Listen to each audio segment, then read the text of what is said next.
사랑하는 성도님들, 다시 한번 우리가 지금 묵상하고 있는 신명기의 위치를 말씀드리면, 이스라엘 백성들이 지켜야 할 하나님의 말씀, 즉 율법이지요.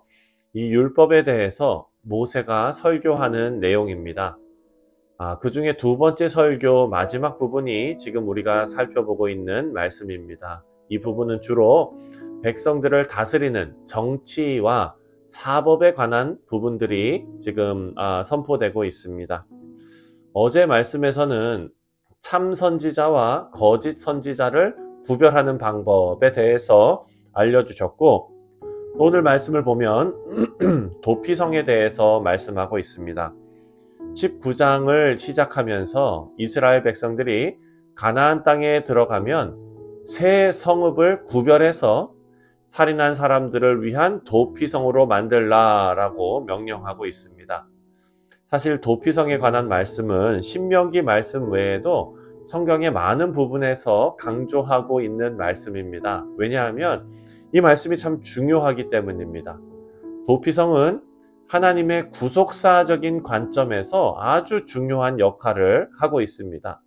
우리가 잘 아는 대로 이 도피성에 대한 영적인 의미는 피할 수 없는 죄로 인해서 우리 모두가 죽을 수밖에 없는 인생들인데, 우리가 우리에게 주어진 유일한 피난처가 되시는 도피성 되시는 예수님께 피해서 예수님의 은혜 아래에 있으면서 구원을 얻게 되는 하나님의 구속의 은혜를 예표하는 것이 바로 도피성의 영적인 의미이기 때문입니다. 우리는 모세의 율법을 통해서 눈에는 눈, 이에는 이, 이런 법칙을 배웠습니다. 오늘 본문 맨 마지막에도 눈에는 눈, 이에는 이, 이런 법칙을 말씀하고 있습니다. 여러분, 고대 근동 사회는요, 이 법칙이 일반화되어 있던 사회였습니다. 그래서 사람을 죽인 자는 반드시 죽여야 합니다. 하지만 오늘 본문에 나온 대로 고의성이 전혀 없이 사고가 난 경우 이 사람을 죽이는 것은 너무나 지나친 일이겠지요. 그래서 도피성 제도를 통해서 이들의 생명을 보존하게 하신 것이 바로 하나님의 은혜입니다. 우리 사랑하는 성도님들, 예수님께서 우리의 유일한 도피성이 되신다는 것은 우리에게 주어진 은혜입니다. 예를 들어서 누군가가 고의성이 없는 살인을 저질렀고, 또 그 사람에게 복수하기 위해서 사람들이 죽이려고 혈안이 되어 있다고 생각해 보면, 여러분, 그 사람 입장에서는 아마 아무도 모르는 멀리 다른 나라로 도망가면은 좀 안전할까, 이런 생각이 들 것입니다. 아무도 모르는 곳으로 숨는 것이 안전하다고 생각하겠지만, 그렇게 아주 멀리 도망간다고 해서 그 사람이 마음을 푹 놓고 살 수 있을까요? 아마 그것은 불가능할 겁니다. 언젠가 이 사람들이 피해 복수를 위해서 그 먼 길을 쫓아와서 언제 사람이 복수를 하려고 집에 들이닥칠지 모르기 때문에 아마 매일 불안하게 살아야 할 것입니다. 하지만 도피성으로 피하면 모든 두려움과 불안으로부터 자유로울 수 있습니다. 예수님 안에서 우리의 모습이 바로 이와 같다는 것입니다. 우리는 죽음 앞에서 누구나 두려워하고 불안해할 수밖에 없습니다. 하지만 도피성 대신 예수님께 우리가 나아간다면 죄와 죽음의 권세로부터 구원을 얻게 될 것입니다. 우리가 지난 주일에 부활하신 예수님을 기뻐하면서 함께 모여서 예배를 드렸습니다. 사랑하는 성도님들, 부활하신 예수님을 기억하는 것은 도피성 되신 예수님을 기억하면서 예수님께 우리의 인생을 의지해야 한다라는 사실을 기억하는 일입니다. 사도 바울이 고백한 것처럼 우리 인생은요, 들여다보면 들여다볼수록 누구나 죄에서 자유로울 수 없고, 또 우리가 마음으로 선을 행하기를 원하지만 정작 우리는 우리 마음이 원치 않는 악을 행할 수밖에 없는 그런 인생들이지요. 그래서 우리는 죄와 사망으로부터 도망쳐서 자유로워질 수 있는 도피성 되신 예수님이 필요한 것입니다.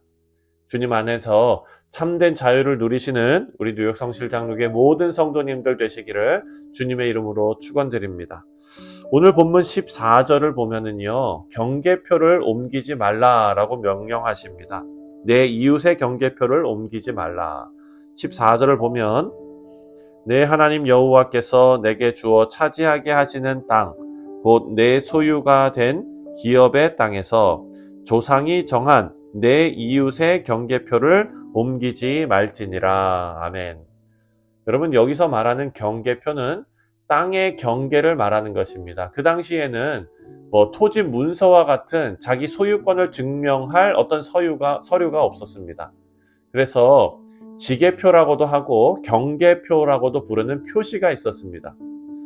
오늘 이 말씀을 보면 내 이웃의 경계표를 옮기지 말라라고 명령하셨는데, 여러분 생각해 보면 이 경계표를 옮겨서 이득을 볼 수 있는 땅의 면적이 얼마나 되겠습니까? 아니, 누군가 엄청난 차이가 나도록 경계표를 옮겨 놓으면 땅 주인이 바보가 아닌 이상 바로 눈치를 채겠지요. 땅 주인이 눈치채지 못할 만큼 경계표를 옮긴다면 그 면적이 얼마 되지 않을 것입니다. 근데 여러분, 그럼에도 불구하고 자기 양심을 팔아서 그 조금의 땅을 위해서 경계표를 옮겨 놓는 일을 서슴없이 할 수 있는 존재가 바로 인간이다라는 것입니다. 하나님께서 이런 규정을 주시는 이유는 그렇게 양심을 팔아서라도 얻기를 원하는 그 땅과 재물도 결국에는 영원하지 못하다라는 것을 깨닫길 원하시기 때문입니다. 사실 오늘 밤이라도 하나님께서 우리를 부르시면 우리는 우리가 가지고 있는 거 다 놓고 가야 합니다. 여러분, 너무나 당연한 말씀이지만 우리는 세상의 것에 연연할 것이 아니라 영원한 천국의 기업을 얻기 위해서 하나님의 말씀대로 사는 일에 힘써야 할 것입니다. 여기서 우리가 또 하나 생각해야 될 것은요, 우리가 묵상했던 욥기 말씀 여러분 기억나시죠? 작년이었습니다.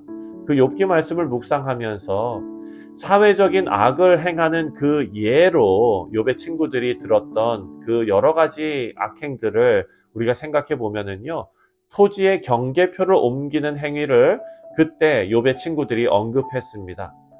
여러분, 이런 일은 감히 힘없는 자가, 약자가 강자에게 할 수 있는 일이 아니었습니다. 그것은 거의 강자가 약한 자들이 가지고 있던 단 하나의 작은 것을 빼앗기 위해서, 유일한 재산을 빼앗기 위해서 벌이는 일이었습니다. 예수님께서도 당시 사회적으로 강자였던 율법교사들, 종교 지도자들, 서기관들, 대제사장들, 바리새인들을 정죄하시면서 그들의 거짓된 생활을 지적하셨습니다. 종교 지도자들, 바리새인들의 특징은요, 속이는 것과 거짓이었죠. 힘 있는 자들의 횡포는 구약시대나 또 예수님 당시나 심지어 오늘날까지 계속되고 있습니다.